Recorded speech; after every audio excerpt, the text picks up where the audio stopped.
climate change organizations have emissions of greenhouse gases. Climate change is now happening. Indonesia says it's 10 million tons of. The Philippines tops a list of countries most susceptible to hazards caused by climate change. Ito ang dahilan ng pagkakaroon ng mga bagyong gaya ng Super Typhoon Yolanda at Bagyong Ondoy.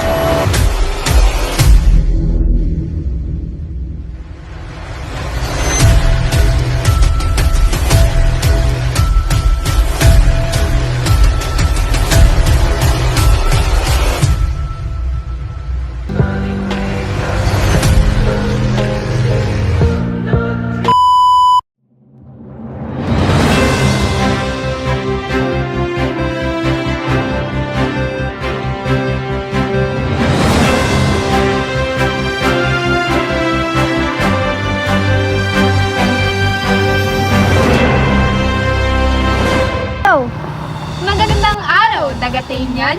This is Ayesa Cornelia. This is Altera Roga. Nagbabalita ngayong umaga. Patuloy na tumataas sa solid waste sa ating bansa. Karamihan ng mga basura ay nagmumula sa ating mga tahanan at komersyal na establishmento. Ito ay nakikita sa paligid at nagmumula sa sektor ng agrikultura at industriya. Pilipinas ay nakakalikha ng 39,422 tonelada ng basura kada araw noong taong 2015. Ang malaking bahagdan ay nagmumula sa ating mga tahanan na mayroong 56.7%. Natin ngayon ang mga nagkalat at tambak na basura na nagiging sanhi ng mga sakuna. Samantalang pinakamalaki naman sa uri ng tinatapong basura ay yung tinatawag na biodegradable na may 52.31%. National Solid Waste Management Status Report 2000. Ayun lamang ang aming balita ngayong umaga. Muli ako si Ayesa Cornelia at ako si Altera Laroga. Walang kinikilingan, walang sinusuporta. Serbisyong totoo lang. At dahil hindi natutulog ang balita, nakatutok kami. Tagatanya!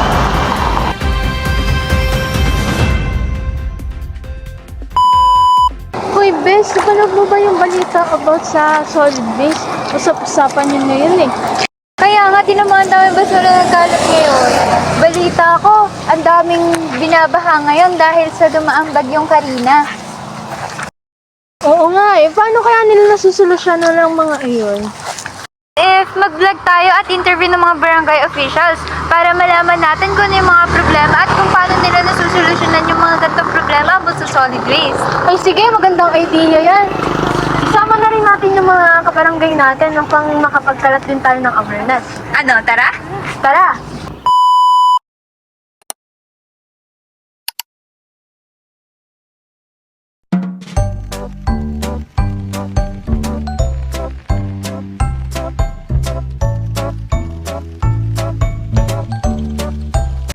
Hi guys! Andito kami ngayon sa arko ng Barangay Dagatan upang talakayin ang mga suliranin patungkol sa solid waste. Kaya, tara na sa dagatan, unlad dagatan, one dagatan!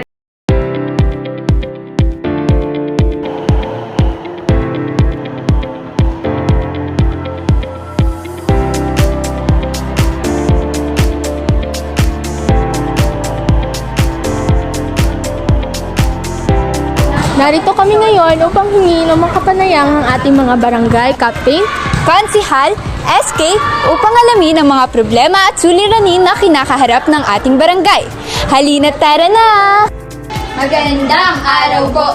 Disiplina at respeto ay ating isabuhay. Magandang araw din po mga estudyante ng Dagatan National High School. Ito po ang aming katanungan. Ano po ang solid waste?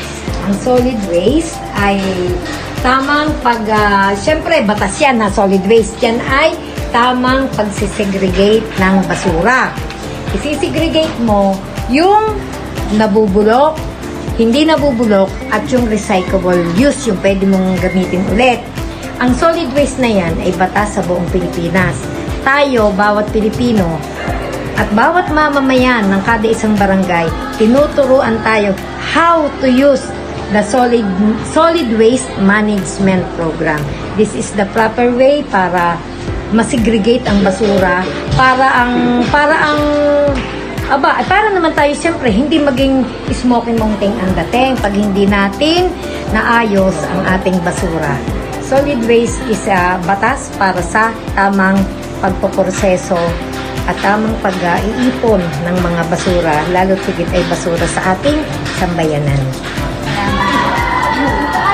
Gaano po kalala ang suliranin sa solid waste sa ating Napakalaki. Dahil huwag sasama ang loob ha. Pero siguro naman hindi kayo yon. Alam na alam ng mga estudyante na kami ay walang ginawa kundi maglinis weekly. Kasi batas ng DILG yan, batas na galing kay President Bongbong Marcos na as long as na siya ang presidente, meron kaming weekly clean up drive. Okay, sige, nag-clean up drive kami halos weekly. Pero ngayon, pansinin ninyo, arindaang aredi ni sa gilid hanggang dyan, hanggang dito. Maghapon yan, wala yung basura. Pero, pag dumating ang araw ng may pasok, kahit yung tapat ng bahay namin, tinatapatan, sa tapat mismo, andoon yung mga disposable na baso, basta yung mga ginamit. Kaya nga ako sana pupunta sa school para magsabi sa principal na paki-advise sa mga estudyante. Dahil napakalala talaga ng problema sa basura dito sa Dagatan. Ang sa amin naman, may weekly na nag-koleksyon ng basura. Ano ba naman sa isang saway magbigay ng 5 piso? Hindi naman siguro kawalan sa isang pamilya ang 5 piso. Ipahapot ng ayos ang basura. Yung mga bahayan na malayo naman sa kabihasnan, kumbaga, kahit bawal, para mabawasan lang ang basura. Pwede naman sila magsilagin. Kaya nga lang, isa tayo panguhuli. Bawal yan. At ang isa pa, ang basura, ang buntunan ng mga basura ay siyang, alam na alam niyo, pinag-aaralan niya. Yan ang isang nagiging cause ng mga sakit. Kagaya ngayon, magbubomba kami ng anti-dengue. Siguro may hindi init sa inyong kaalaman na ang dami na nagkakadengue dito sa atin, sa ating barangay. E mo ha, magbubomba kami sa paligid. Tapos ang mga kapaligiran naman, napakadaming yung mga gubat. Pag binomba natin yung mga lamok, saan pupunta ang mga lamok? May pagtataguan, basurahan, buntonan ng damit. What's the use of pagbubomba ng anti-dengue? Kahit kami maglinis ng maglinis, kung ang barangay naman ay hindi makikiisa sa aming gawain, lahat ng kabutihan na nais namin magawa, siyempre ay hindi matutupad kasi nga ay dapat ay kaisa ang barangay. Napakalala ng problema. Kahit anong sabihin mo sa mga sambahayan, kung ano ang dapat gawin sa basura, ang ilan ay hindi pa rin sumusunod. Yan ang malaking problema. Bakit po nagkakaroon ng solid waste sa ating barangay? Kasi nga po, kaya nagkakaroon ng solid waste mismanagement kasi nga ay hindi sila marunong sumunod sa batas. Alam na alam nila ang proper way ng pag-iipon ng basura, pagsisegregate ng basura. Pero kaya nagiging malala, ayaw sumunod. Lagi bagang kami ang maglilinis ng kanilang basura. Di ba't mali naman kasi ang barangay, sila ay hindi utusan. Sabihin na natin na ang barangay ay public servant, pero hindi naman siguro aabot na pati yung kanilang sukal, kanilang kalat ay kami pa rin ang maglilinis. Di ba ga?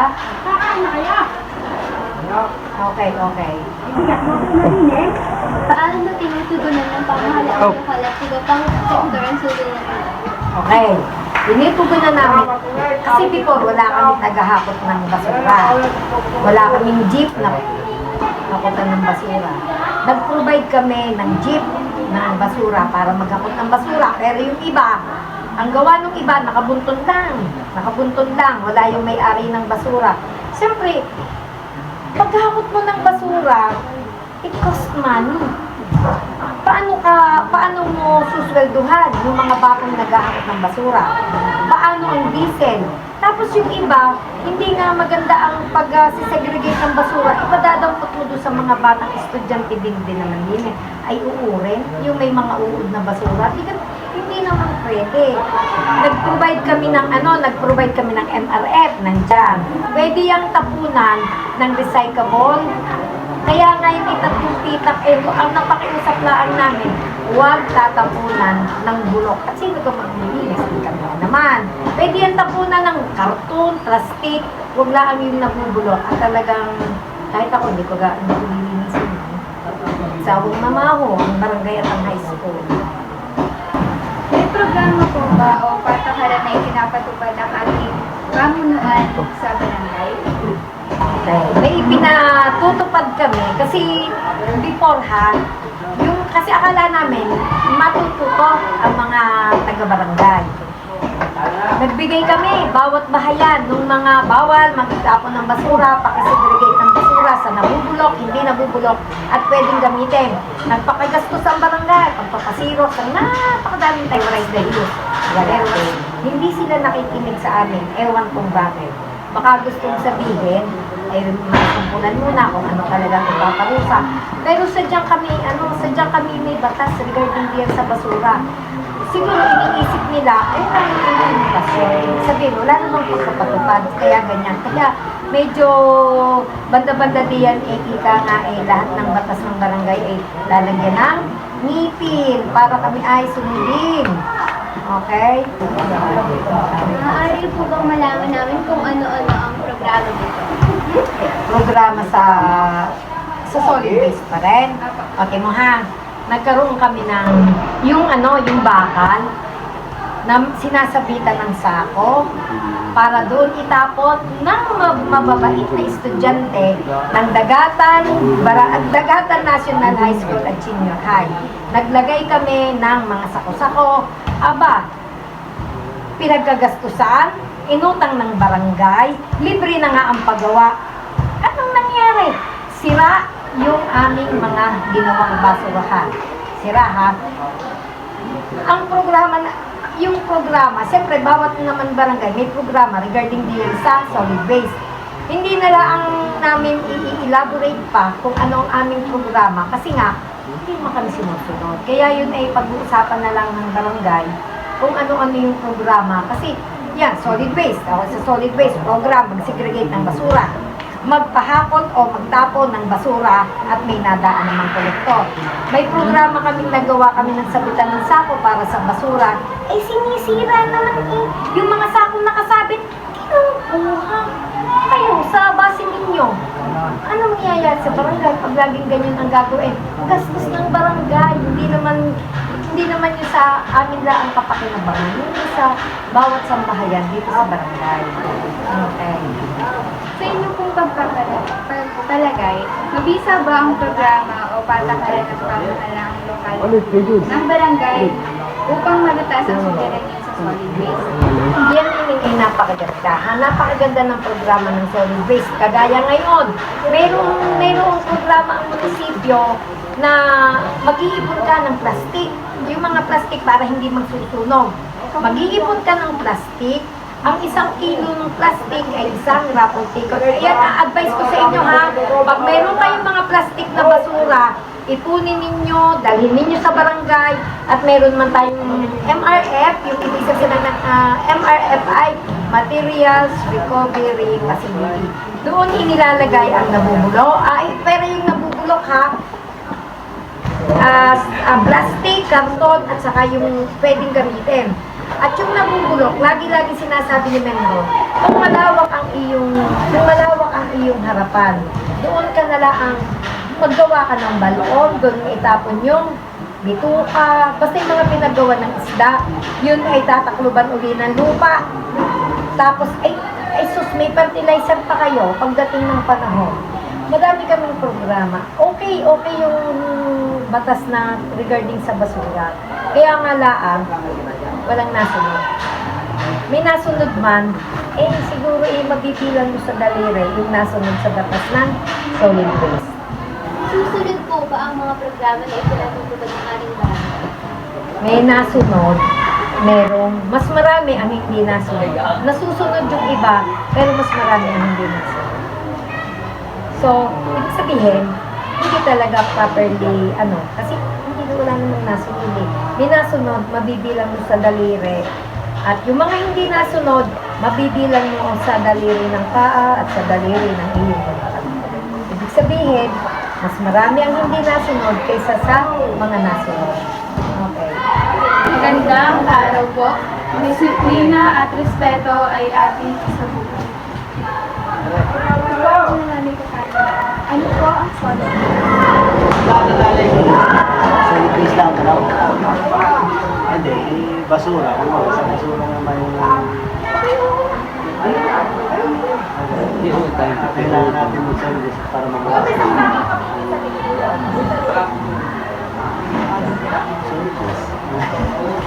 Paano po ang kakilala ang gano'n po kalala ang siguro sa solid waste sa ating Sa barangay natin, talagang malala kasi ang tao,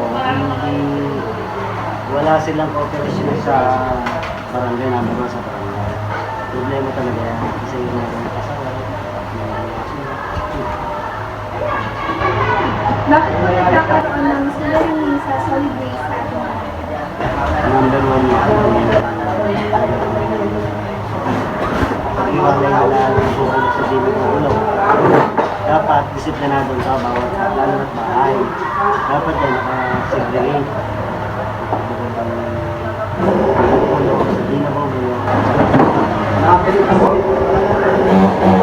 Paano po tinututunan ng pamahalaan ang lokal at iba pang Tumalagay naman sa kanon ng pamahalaan. Tuloy-tuloy kami nag-aaral. Ang tao lang, sila may matuto ng disiplina. Hindi iwanin sa tangan. Kasi may paglang.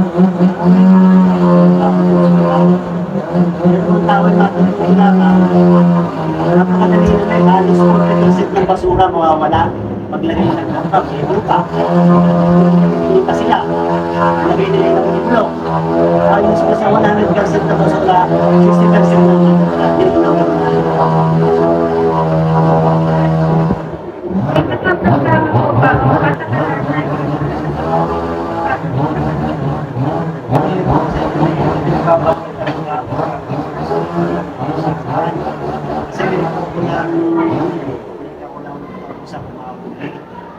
Kung maaari, tinutulungan ng tao ang tao.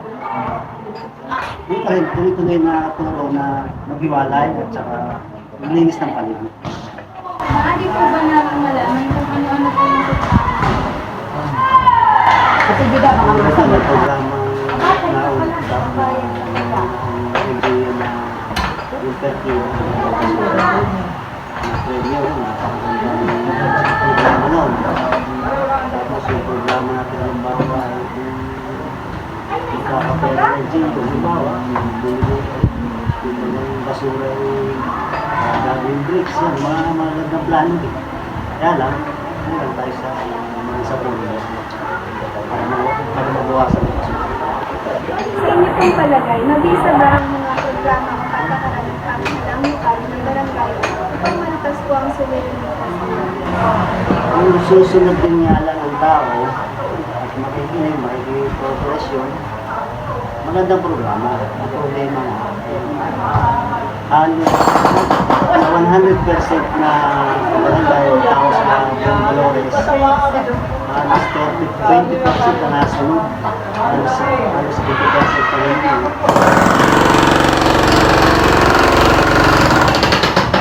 Nasunod po ba ang mga programa na pinatupad ng ating barangay? Yung iba hindi. Kasi maraming pasawag. Dapat talagang tama ito. Disiplina. Disiplina lang talaga. Kasi yung patupad, tuloy-tuloy talaga. Yung ko, 13, ang aking committee by solid waste. So ngayon, yung nagkagawa yan. Kaya parang nasa ko yan sa solid waste.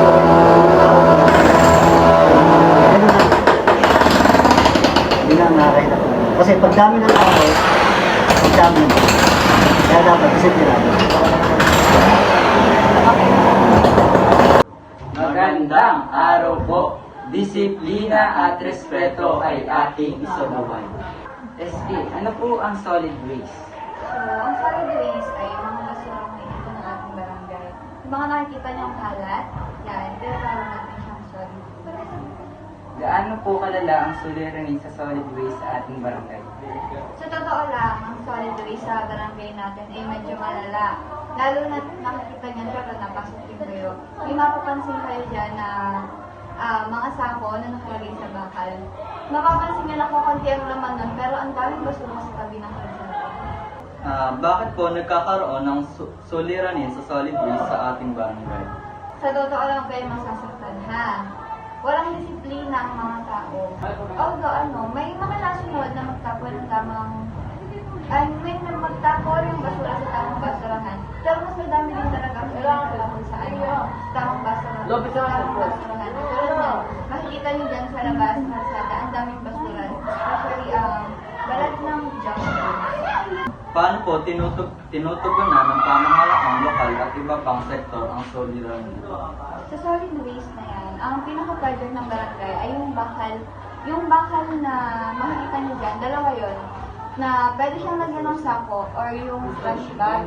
Tapos doon na lang magtatapon ng basura. Then may weekly cleanup drive ang barangay, SB at SP. May mga programa po ba o patakaran na pinapatupad ang ating pamunuan sa barangay? Yeah, yung tamang pagtapon sa tamang basura. Maaari po bang malaman namin kung ano-ano ang programang ito? Naglagay kami ng yung bakal na pwede lagyan ng sako or trash bag, tapos doon na lang magtatapon ng mga tao. Sa inyo pong palagay, mabisa po ba ang mga programang patakaran ng pamahalaang lokal ng barangay upang malutas ang suliranin sa solid waste? Honestly, if susunod ang mga tao sa barangay, oo, mag-isa siya. If may disiplina ang mga tao sa barangay, magiging mag-isa talaga yung proyekto ng barangay natin. Kaso, katulad nga ng sinabi ko kanina, kulang sa disiplina ang mga tao, especially ang students. Kasi yun yung napapansin namin na kulang. Kasi katulad niya, paglalabas yan, ang dami yung makikitang basura, especially plastic. Nasusunod po ba ang mga programa na ipinatupad ng ating barangay? May mga sumusunod, pero mas madami hindi sumusunod sa program na bibigay ng Ano po ang solid waste? Solid waste, hindi kaya pala ang nakukulang ang Gaano po kalala ang suliranin sa solid waste sa ating barangay? sobra. Dahil ang ating barangay natin, napapalibutan ng mga school. Napakaraming basura. Bakit nagkakaroon po ng suliranin sa solid waste sa ating barangay?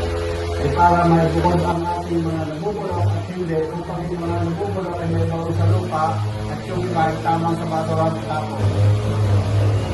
Paano yung tugunan na pamahalaan sa budget at ng iba pang sektor ng susunod?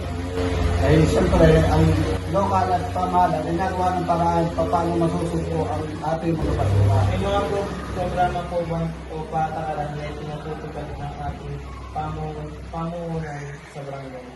Meron naman, kaya nga ay di inautay-utay pagsabihan yung ating mga magtatapon ng mga basura.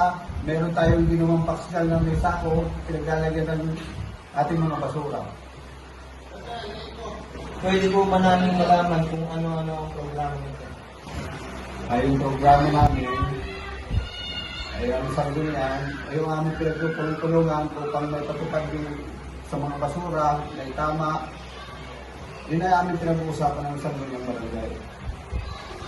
Sa inyo pong palagay, mabisa ba ang mga programa o patakaran na ang pamahalaan ng lokal ng barangay upang malutas ang suliranin ng solid waste? Ay mabisa. Basta ang taong mamamayan ay sumusunod sa ating kung saan natin may tapon ng basura, solid waste o gano'n, kung saan itutupad ay maganda yung pamamaraan kung susunod ang ating kapwa citizen. Nasusunod po ba ang mga programa na pinapatupad ng ating barangay? Ay hindi. Meron natunod, meron hindi, pero hindi lahat. Sige po, salamat po. Thank you.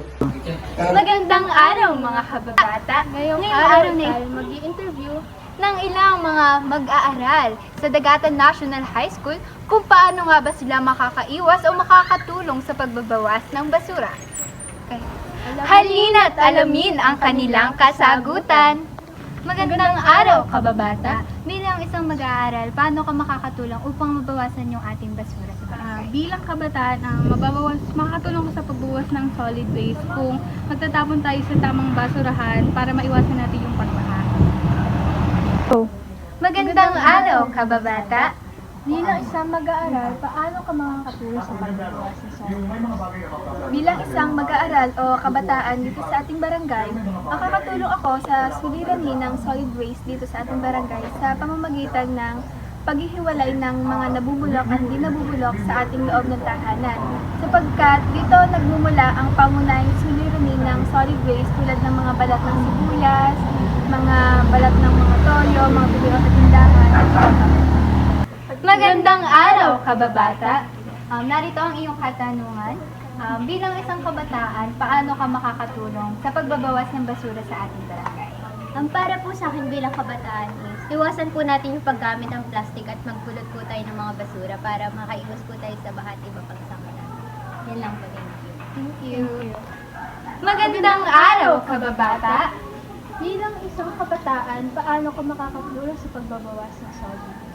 Bilang isang kabataan o isang mag-aaral, maaari na po akong makatulong sa pagbabawas ng solid waste sa pamamagitan ng pagsisegregate. Magandang araw, kababata. Bilang isang kabataan o mag-aaral, paano ka makakatulong sa ating barangay upang mabawasan ang ating mga basura? Makakatulong po ako sa pamamagitan po ng pagre-reuse ng mga bagay at pagre-recycle ng mga solid waste po. Kaya, tara na! Hello mga kaibigan, may sabihin ako. Importanteng bagay dapat na malaman nyo. Huwag niyo sanang pabayaan ang balitang ito. Ika'y makakatulong sa mundo. Kalat nyo ay huwag itapon kung saan lang. Mahalagang itapon mo sa tamang lalagyan. Ang ating bayan ay palagi nating linisan para maganda ang kapaligiran. Segregated na ang inyong mga basura para tayong lahat ay sumaya. Tulong-tulong tayo sa pagbabago ng sanlibutan. Plastic bote itapon nyo, ihiwalay nyo ang nabubulok sa simento. Bilang kabataan, tayo ang pagkasa ng bayan. Kaya huwag pabayaan ang ating kalikasan. Basura mo, kita. Mahalagang itapon mo sa tamang lalagyan.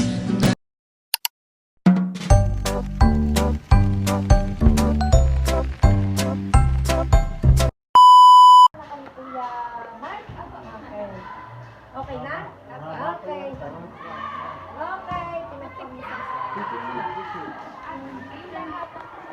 Nagawa ng ganyan sa lawa. Ang lupit! Grabe ito eh. Diyan naman daw kasi nakatira.